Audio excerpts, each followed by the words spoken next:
Guess what, everybody? Guess who is visiting the Soberful podcast today? It is the one and only Laura Mckowen. Laura, welcome. Hello again. So we're really excited to have you here because Laura is here to talk about her fabulous new book, Push Off From Here. I swear to God, I just had a client yesterday who said she finished it. And she said it was wonderful. So, okay, what's the book about? So the book is called Push Off From Here, but the subhead is 9 Essential Truths to Get You Through Sobriety and Everything Else. And so it follows these 9 points. And the 9 points have a whole story. In 2016, a woman wrote me a letter. This was when I was a couple of years sober, and she was struggling with her sister who had an alcohol problem and didn't know what to say to her sister. She didn't want to push her away. And she was going through all the things that we go through, right? The fear and the anger and the frustration and sadness and all of that. And she said, I don't know what to say. What would you have wanted to hear?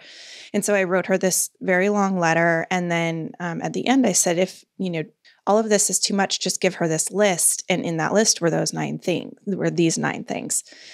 And those 9 things sort of stuck with me after I wrote them. And then they became the epigraph to We Are the Luckiest. They were just, that part before the book starts, just these 9 points. Mm-hmm. And people were really drawn to them in my book and would want to talk to me about just, those 9 points. And I started sharing them on social media and they were sticky. I suppose we could say the 9 things. Yes, please. Can we go through them actually? Because we'll go through them. Yeah. So number 1, it's not your fault. So it's not your fault is something that was very hard for me to accept. It's hard for a lot of people to accept that becoming addicted and the role alcohol plays in our culture, there's so many factors that are just not in our control. And it's important to acknowledge that.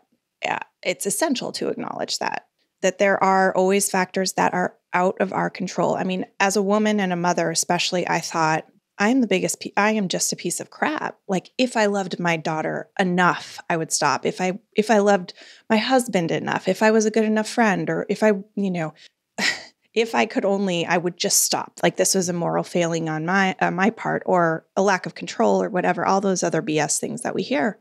And it wasn't my fault. I did choose to drink at some point, but I didn't know where that would lead. Trauma isn't our fault. A lot of our patterning isn't our fault.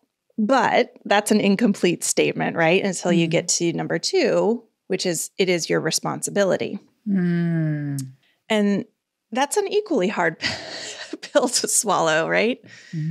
At the end of the day, you were the one who taught me, we are responsible for our experience. You aren't responsible for things that happen to you. But at some point, your life has to be your responsibility, and how you respond to things you have to take responsibility for that, or there's just no freedom. There's no sobriety. There's no peace. You just keep repeating the same patterns. And so that's sort of the counterpoint to number 1 is number 2, it is your responsibility. And then we go to number 3, it's unfair that this is your thing. I really liked writing this chapter because I wasn't actually sure what I would want to say beyond that. I think it's just, it's important to hear sometimes that things are unfair. But I actually, in writing this chapter, I discovered, it's nice to hear that, but we don't actually expect things to be unfair. That's not why to be fair, excuse me. That's not why we need to hear that. We need to hear it because we need someone to witness our sorrow.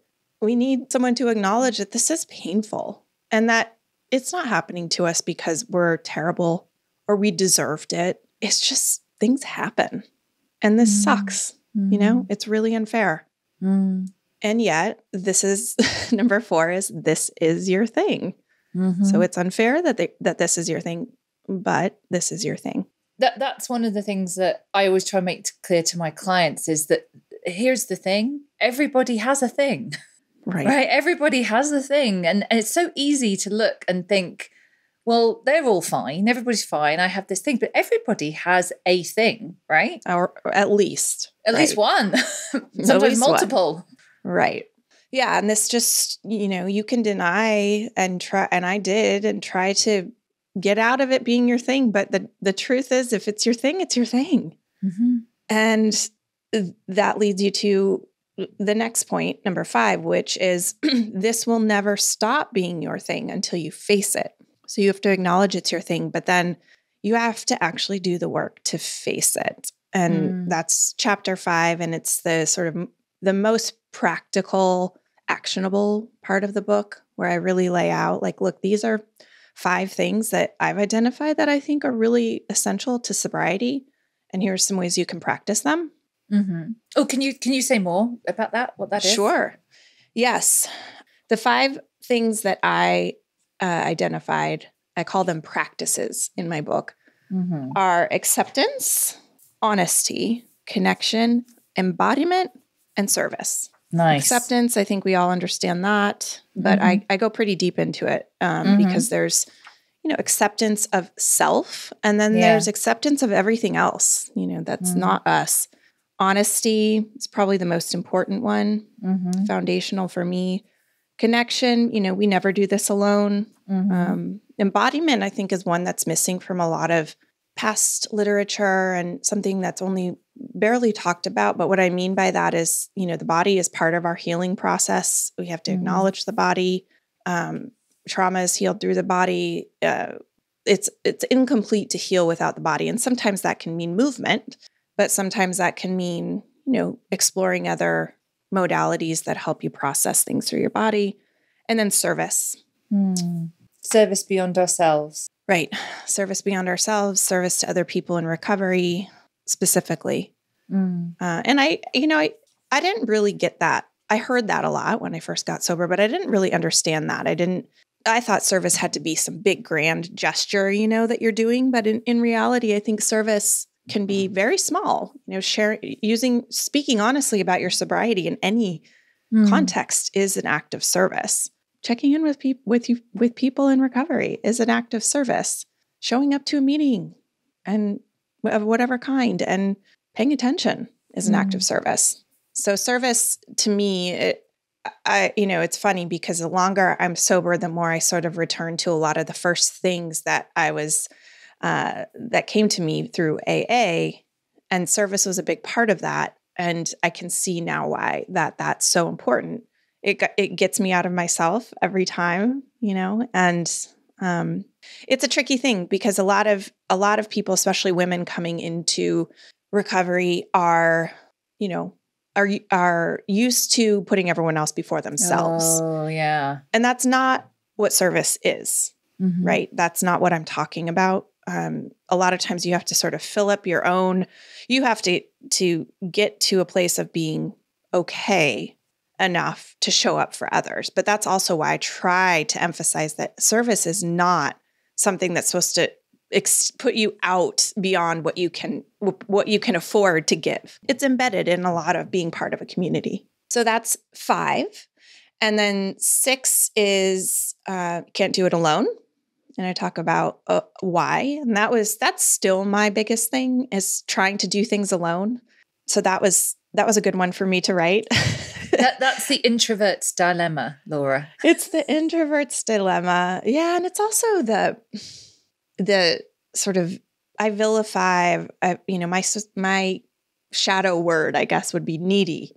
Like I just try so hard not to be, and have always thought that was a weakness. I've gotten a lot better, but yes. And then 8 is only you can do it. So back to that whole, you can't do it alone, but only you can do it. At the end of the day, no one's going to watch you. No one's going to babysit you. No one's going to be there in the quiet moments. Yeah.